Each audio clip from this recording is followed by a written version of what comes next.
nderuar dëgjues, ashtu siç më herët unë anonçova në programin e radios, në studio jemi së bashku me koreografin Aldo Nika. Mirëmëngjes Aldo, mirë se keni ardhur në studion tonë. Mirë se u gjeta dhe juve. Në fakt, unë në intervistën e sotme kam titulluar Fjalët e vallëve. Të duket paradoksale, por gjithsesi vallet flasin me lëvizjet, ritmin, melodin, pasqyrimin tek mimika e fytyrës. Nuk e di nëse gaboj apo jo. Kjo është shumë e vërtet dhe një pyetje domethënë që kërkon më të vërtet një farë shpjegimi. Kërcimi në tërësi është një art sintezë i përbën nga shumë gjëra. Domethënë duke menduar që përbëhet nga lëvizjet trupore, nga koreografi, nga pantomima, mimika, nga muzika, nga subjekti, nëse pra krijimi një fabule të vogël, nga skenografia, nga trupa baletit, nga spektatori, nga vendi ku jepet, pra është një sintezë ku përfshihen shumë elemente të veçanta. Por gjithë secila prej tyre ka veçantinë e vet. Dhe nuk gaboj po them që është një art i mirëfill dhe shumë i ngritur në rangun e vet.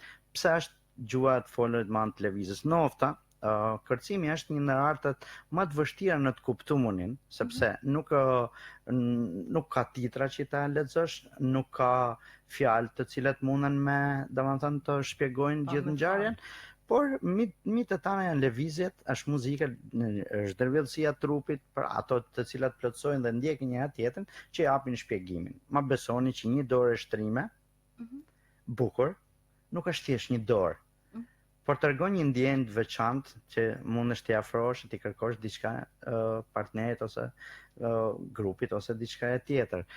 Mimika e fytyrës, pra pantomima që është elementi kryesor mbas kërcimit, pra është ndërvjellësisë së trupit, është ajo e cila shpreh gjithë ndjenjat, gjithë pra hidhërimin, gëzimin, dashurinë, urrëtin, respektin etj. Dhe prandaj, duke thënë që janë disa elemente të tilla të gërshetuara në mënyrë artistike njëra me tjetrën, plus veshjeve, gjitha, pra këto e përbajnë që gjua të vijë gradualisht, të vijë e bukur, të vijë e qartë, por dhe e shpejt në rastet e veçanta tek spektatori. Pra quhet gjua e trupit, kështu quhet, në të vërtetë është ajo e cila më përcjell tek spektatori, tek partneri, tek njerëzit që e shikojnë atë që ti kërkon të shprehesh. Edhe gjithmonë bëhet fjalë për lëvizje që kanë për shembull vallja shpatave, janë lëvizje që janë sa herë që luhet kjo valle ose një valle tjetër janë të njëjta, apo ka dhe lëvizje që janë fantazi, janë improvizime? Atëherë, disa gjëra janë tabu. Flas për shembull si vallja e shpatave. Sepse ato lëvizje kur dy burrat nxjerrin shpatat dhe i mprefin, shikojnë njëri tjetrin me egërsi duke shpreh atë që si më thën urrëtin në thojza dhe ndjenjë që i çon atë duel. Dhe ajo nuk të lejon vetëm minimalisht të bësh në një farë ndërhymjet, sepse është diçka e cila është ikonë dhe nuk preket. Ato përplasjet e shpatave etj. Pra, kjo futet në folkun e mirëfillt, jo në vallet e stilizume, kur ne, me të vërtetë mund të marrim bulzën nga kjo, pa e lut, edhe mund ta veshish me gjana tjera. Momenti kur vajza hyn dhe i ndan këto të dy, bën që të pajtohet, mund t'i shtosh dhe vallën me shamia, por gjithmonë domethënë që duhet me pas shumë kujdes, sepse një fije floku e ndan degradimin nga vallja folklorike në një valle, po thona, të stilizume. Dhe mendoj që është shumë e vështirë, domethënë të prekësh disa gjëra që populli ka kriju, domethënë të ndërhysh në mënyrë kirurgjikale në thojza, por them se duhen lanë aty ku janë, se ato me ato vërtetësinë, me atë respektin që duhet kemi neve për ato vallet famshme, folklorike, ne duhet t'i qëndrojmë besnik edhe. Dhe kur bëhet fjalë për koreografinë, nuk kemi vetëm parasysh vallën, por edhe koreografi të tjera, siç janë veshja me lëvizje e një këngë, e një pjesë muzikore. Atëherë,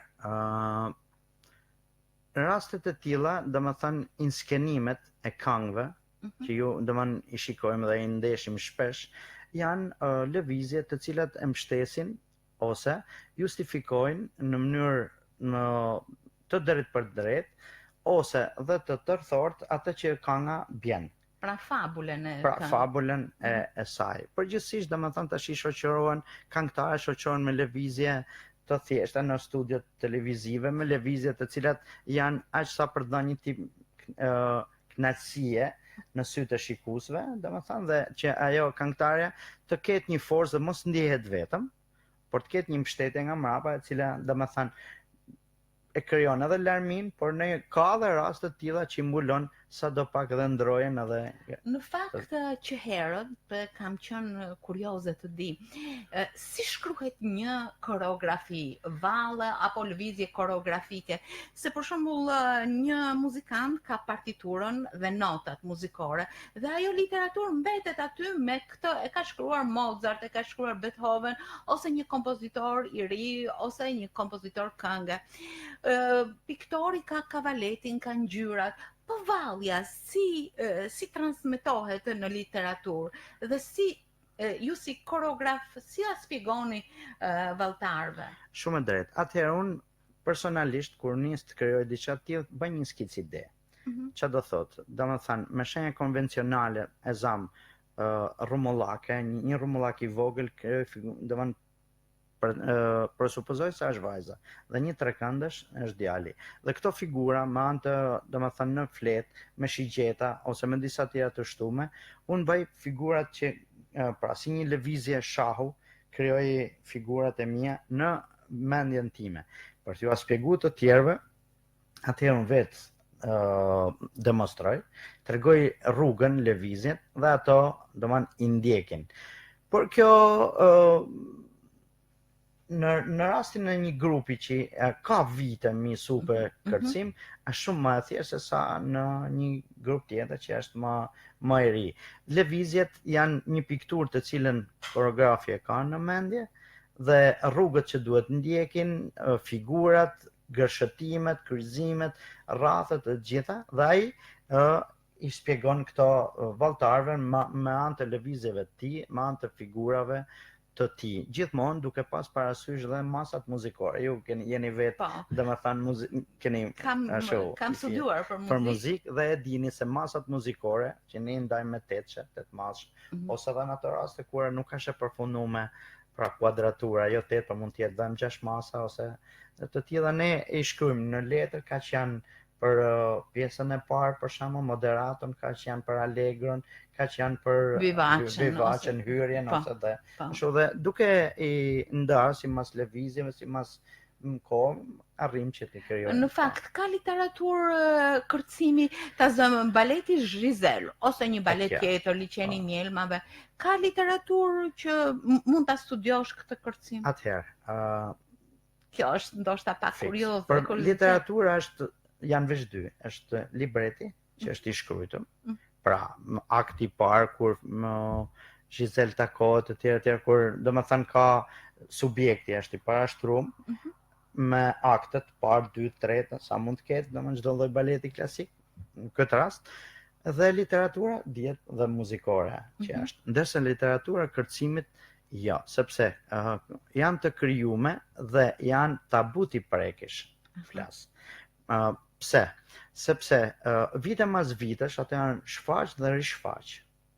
Gjatë kësaj kohe me shumë pak ndërhyjme mund të jetë rregulluar në një gjë e vogël, por ama duke ardhur në vite janë balete të cilat i kanë rezistuar kohës. Janë balete që nuk preken nga asnjë gjë tjetër dhe duke qenë të tilla, ato pra balete e Tchaikovskit dhe Marius Petipa, koreografit famshëm, kanë ardhur që nga para 2 shekush po thona, domethënë të shekull kaluam kanë ardhur të paprekuna dhe ruhen në fanatizëm.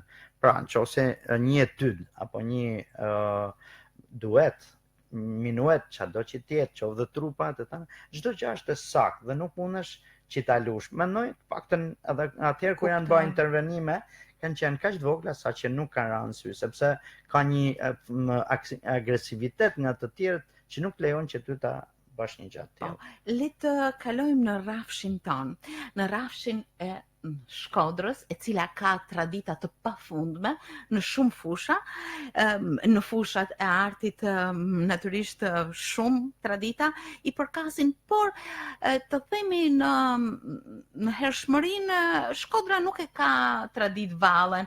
Të vetmet lëvizje koreografike janë këngët e shtregullave, dy grupe që edhe këndojnë dhe kërcejnë herë njëra palë dhe herë tjetra, ja kthejnë broj një pëllum për shembull e të tjerë këngë, por që të themi që ka lëvizje të vërteta koreografike në traditën e hershme të Shkodrës, më duket se nuk gjejmë. Ndërkohë që përsëri tradita e grupeve në Shkodër nuk mund të thohet se nuk ekziston. Unë që herët madje spektatori i Shkodrës, artëdashësit, nuk mund të mos kujtojnë lëvizjet dhe vallet e mrekullueshme të grupit të valleve të shtëpisë së kulturës. Ndoshta më lejohet që të përmend disa emra: Sirian Selimi, Bukurie Gërçari, bashortja e Sirianit, Vladimir Seiti, Bukuria, Drita, një valltare bjonde, Lulzim Hysi, Bardhyl Ragami, Boksi, Ahmet Boksi, Artan Kraja, Lola, një valltare tjetër, të më falen që nuk më kujtohen të gjithë, ne shikonim vërtet dhe mrekulloheshim. Ju keni qenë natyrisht pjesë e tyre, po gjithsesi kanë dhënë shfaqje koreografi Nexhat Agolli, mjeshtër i madh, gjithmonë vallet shiheshin me një adhurim të jashtëzakonshëm. Kishin ritëm, ngjyra, lëvizje, një temp të jashtëzakonshëm, ishin mrekulli. Nuk e di, nuk them se nuk ekziston përsëri, po ata u bën si profesionist, Aldo. Nuk e di nëse gaboj. Tani për çfarë mund të flasim? Atëherë, mu më vjen shumë mirë që juve jeni, domethënë, mirë informume, sepse rrallë mund t'i gjesh domethënë njerëzit që flasin dhe i mund ta dinë ecurinë e një grupi të baletit, por këtu në Shkodër, por janë disa emra të cilët domethënë unë ja vlen t'i them, si kolet thani, shumë të vjetër në moshë, Filip Gjergji, po, vllai Ndrek Gjergji. Po, janë disa persona të cilët kanë hellë bazat e baletit, indjeri Nikolin Ujka, Nikolin Ujka, me Kaçurela, më kujtohet. Sa njerëz të cilët kanë dhënë shpirtin, jetën e tyre në krijimin e grupit baletit në Shkodër. Atë personat që ju përmendet, pra kërcimtarët e mrekullueshëm, Seriani, Ladi, Flamur Hoxha, etj. Flamuri, shokëve dhe miqve, Bukuria, etj. Që me gjithë shpirti përshëndes, pavarësisht se unë në të vërtetë s'kam qenë asnjëherë pjesë e grupit, sepse unë kam qenë në shkollë baletit në Tiranë. Do flasim më pas për... Domethënë, duke qëndruar kësaj, them që me të vërtetë në Shkodër ne nuk kena valle, dhe ju e thatë shumë mirë, përveç valleve të shtregullave, vallet të kënume që ne i quajmë, pra vallet e ritualit të dasmës ose të gëzimeve familjare, por që ne në thojza të ndikum pak nga aristokracia, po thonë, edhe ato i kena me reveranca, me përshëndetje, kena diftu një kulturë, dhe më thënë një fines, po, që ndryshe nga vallet e Malësisë, ndryshe nga vallet që vjanë nga, dhe më thënë, të egra, po quhemi se të forta që kemi kanë temp, si vallet e verilindjes të Shqipërisë ose të jugut, e tjera që janë të forta, ne kena pas vallet të thjeshta, të bukura, të shoqënuara me këngë, sepse jemi ndoshta në qytetin unikal që e kemi këtë shumë llojshmëri ngjyrash,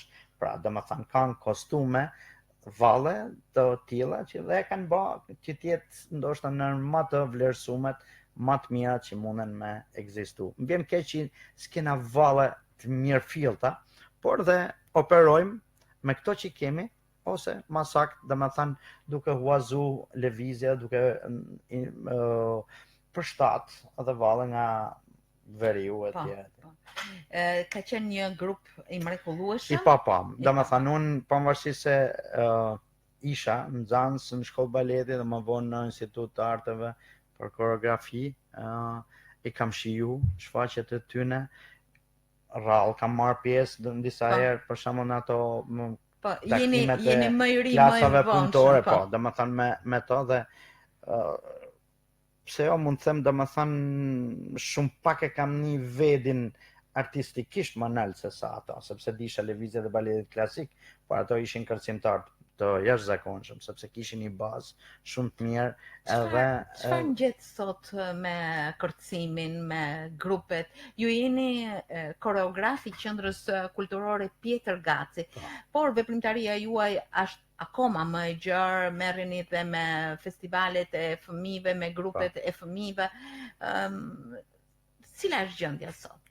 Atëherë unë duhet përmend një fakt, domethënë të jashtëzakonshëm që ndodh shumë pak herë, domethënë në qytetet e Shqipërisë, që Bashkia e Shkodrës, grupit të valleve ju ka akorduar një fond pagë mujore, pagë honorare, Po, gjithsesi një shpërblim. Një shpërblim që 60.000 lekë të vjetra, por që ato e vlerësojnë, sepse ky grup djemsh e vajzash të vinë me shumë dëshirë, dhe unë në këtë rast do ta falenderoj jashtëmase kryetaren tonë të nderuar bashkisë dhe gjithë stafin drejtues, drejtorinë dhe e kulturës për këtë lloj dhurate. Sinqerisht është dhuratë, sepse mu mi ka forcu krahët, më ka lehtësu punën, më ka bë të jem më i përgjegjshëm, domethënë atë grupit të ketë ma përgjegjësi në këtë që bëjnë, sepse dhe të jenë ma fleksibël në që kuptim, të jemi pjesëmarrës në gati në shumë evenimente, qoftë ato që ka të programuar Bashkia e Shkodrës, domethënë me qendrën kulturore, me teatrin, ku sot ne jemi të inkorporuar, por dhe thjesht në ato lëvizje që ne bëjmë për shembull dhe në aktivitete private ku unë shpesh shkoj, domethënë për gjetë një farë mundësie të stimuloj dhe pak më shumë se sa. Edhe gjithmonë aktivizimi është diçka shumë e mirë sepse mban gjallë. Mban trupin, mban si më thënë trupin e gjallë, të lëvizshme, domethënë të jenë aktiv. Sa e vështirë dhe e bukur njëkohësisht është të punosh me një trup baleti? Atëherë, unë kam fatin e madh se ju e përmend dhe pak përpara që unë punoj edhe me Qendrën Kulturore të Fëmijëve, që është një vatër e jashtëzakonshme ku gjejnë talentet. Aty, praq, domethënë me atë kënaqësi që unë shkoj, sepse aty zbuloj fëmijë shumë talentuar, të cilët i rrinë ka dalë me durim, domethënë, dhe ato janë të ardhme pjesë, sepse grupi normal ka një farë limiti, largohen, edhe limiti moshor, moshës, po, domethënë ka një farë, po themi, rotacioni, edhe këto fëmijë nxejnë vendin e tyre. Them se jam duke përgatitur tash një grup tjetër shumë të mirë, të cilët për kaq vite sa janë, gati më kanë bërë dembel në kuptimin e demonstrimit tëm, sepse me shumë pak demonstrim ato arrin me i kapte të në gjanë, dhe në fakt këtë shpresoj edhe këtë kërkoj që tjetë, domethënë e keni të vështirë, domethënë që fëmijët t'i merrni, t'i vendosni në skenë dhe më pas t'i jepni një rrugtim në rrugën e artit dhe të lëvizjeve? Nofta për këtë do më vinë më keq se asnjëherë në jetën time, sepse ne i marr nga, si thush, nga bangat e shkollës, bëhen kërcimtar, hypin në skenë, kërcejnë, bëhen pjesëtar të grupit vallave etj, po jeta është e egër sot, është shumë e egër dhe ju e dini, dhe ato kanë versione të ndryshme të kërkimit të jetës dhe se sa domethënë t'i përkushtohen artit mirëfillt, dhe kjo ndodh shumë rrallë. Një ose dy vallëtare nga grupi jem, njëra ka shku dhe ka marru studimet për koreografi, dhe sot është duke mbrojt masterin, besoj se kam shumë shpresa që ajo tjetë një koreografe, sepse kërcimtare është e papame, por koreografe shumë e mirë. Si, kush është kjo? Kjo është Sandiola Dizdari, që unë e du shumë, edhe sot ka dhe një grup vogël fëmijësh në këto palestrat, ku ajo domethënë është e aktivizuar. Mendoj që gjithmonë shpresoj që Le të shpresojmë ta dëgjojmë këtë emër në të ardhmen me sukses. Shpresoj shumë. Mirë, Aldo, do deshëm të dinin diçka mbi rrugën tuaj. Ju tha diçka, po unë gërmoj akoma më shumë në biografinë tuaj artistike. Keni shkuar për koreografi apo në shkollë të baletit fillimisht. Cila ishte ajo shtys që ju çoi, sepse atje fëmijët shkojnë shumë të vegjël. Ju shkuat. Kjo nisi si një aventurë shumë e bukur. Domethënë në atë kohë shtëpia Pionerit, ju vetë besoj duhet ta mani mend. Ishte e hapur për fëmijët dhe gati gjithë fëmijët e hyrjes teme shkuam ta u regjistrume në kurs kërcimit, baletit, në atë kohë drejtoj dhe unë kam për shumë herë ta theksoj si mësuesin tim parë zotin Skënder Cani ose Anamali, besoj ju e njihni. Skënder Cani, ose një ndër mësuesit koreograf të parë, domethënë, po edhe vetë ka kërcyer. Edhe këtë akoma sa më vjen tur për vetës, sepse ajo shumë potent, domethënë kërcen shumë aktiv, edhe është i gjallë. Dhe ai ishte mësuesi jam i parë. Unë isha me motrën, me gjitha vajzat koqishie edhe për aq vite sa aty ktheva për herë të parë dhe në skenë isha si solist, ishte një gjë e paharrueshme për jetën time. Ato vite masanej unë nuk u shkputa, por u hap shkolla baletit në Tiranë, mas një farë shkputje që kishte pas, ajo u rihap me kushte të reja, me shkollë të reja me gjitha, dhe unë shkova në konkurs me 2 vajza nga Shkodra, duke fitu, u futme në shkollë, 8 vite të jashtëzakonshme, të udhëhequna për një në pedagogu që për mua është prindi jam i dytë, zotja Hajdar Shtuni, Daku, që si thirret në teatrin e operas, sot ai është 80 vjeç, jeton dhe unë kam shumë lidhje, para pak ditë ishte mik në shtëpinë time bashkë me bashkëshorten e tij, dhe ai më rriti për 8 vjet artistikisht, pse jo, dhe domethënë edhe fizikisht, në kuptimin se më ka trajtu gjithë tjerët. Mu për veten time më duk sikur mu më shumë se të tanë, sepse kam pas shumë afërmëtet. Mirënjohje, dhe nëse unë jam sot artistikisht dhe ky që jam prej tij. Por ashtu mas disa viteve tjera, 2 viteve që për efekte që nuk është fort etike ti thush se biografisë në atë kohë, por gjithsesi janë gjëra të kalume, mu mohuet drejta me shku në shkollë të lartë, mas atyne kur u largu nga jeta diktatori, u lirum dhe unë shkova për koreografi në shkollë të lartë, kur pata shansin të kem krye koreografin, një matë malë që ka njoftë në jeshim, Panajot Kanaçi, mësues, dhe anë pedagogun tem për 4 vite. Pra ju jeni studenti Panajot Kanaçi, dhe kam marrun vitin 89. 89-ën punova 3 vjet në Puk, u emërova në Puk, një vend shumë i dashur, shumë bujar, me tradit kërcimi, me lëvizje malcore, domethënë të aty në vallëve të bukura. Dhe nga 92-shi erdha në Shkodër, çdo gjë ishte ndryshe. Më bën përshtypje se punën jashtë Shkodrës e pas e një quajtur të bukur, në ndryshim nga shumë njerëz që natyrisht duke ju referuar edhe vështirësive të reale që ekzistojnë, siç duket si artist keni marrë shumë nga temporitmi i vallëve, i lëvizjeve, i jetës mbase. Ma beso unë e quj fat.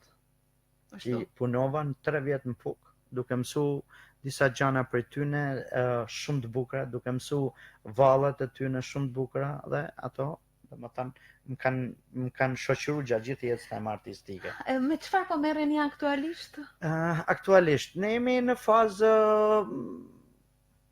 si thush rikrimtarie, gjanave të reja, domethënë për çdo herë mundohem që të bëjmë diçka të tillë që jo në koncertet mos bëjmë vetëm vallet që janë luajtur përpara, por dhe këto të krijimet e reja. Normalisht vështirësia e madhe është sepse djemt pavarësisht se kësaj pagese, domethënë minimale që e kanë, që është e vlerësueshme, shumë e vlerësueshme, gjejnë mundësinë atë dhe sepse sot ikin jashtë shtetit, largohen, shkojnë, pra domethënë është shumë e vështirë. Me djemt e kanë shumë më të vështirë se sa me vajzat.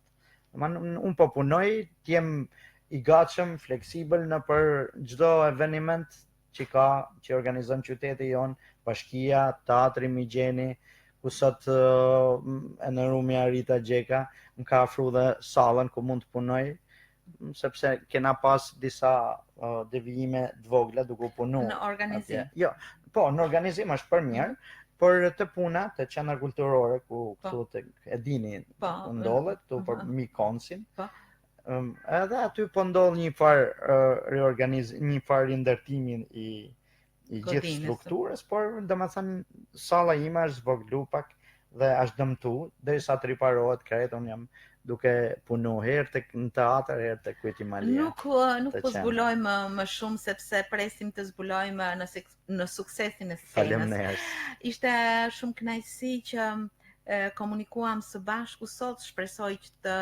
shpreh edhe mendimin e dëgjuesve edhe të ndjekësve në faqen tonë në Facebook Mirëmëngjes Shkodër, të cilët janë të shumë, edhe natyrisht meqense se minutat e rezervuara për këtë bisedë kanë kaluar dhe regjia më bën më shenjë që duhet ta kalojmë linjën në studion e lajmeve, unë dua t'ju falenderoj për të gjithë këtë aktivitet, për të gjithë ato çfarë thatë në kuptimin dhe zbërthimin e imazhit të lëvizjeve, të valleve, të lëvizjeve koreografike, por edhe për aktivitetin tuaj dhe të vallëtarëve apo kërcimtarëve në Shkodër.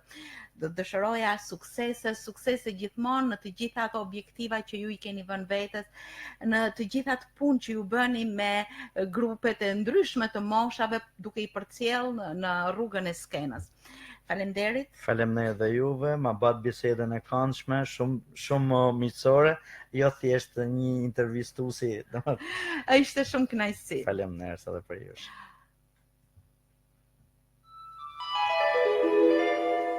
Radio Shkodër. Publicitet.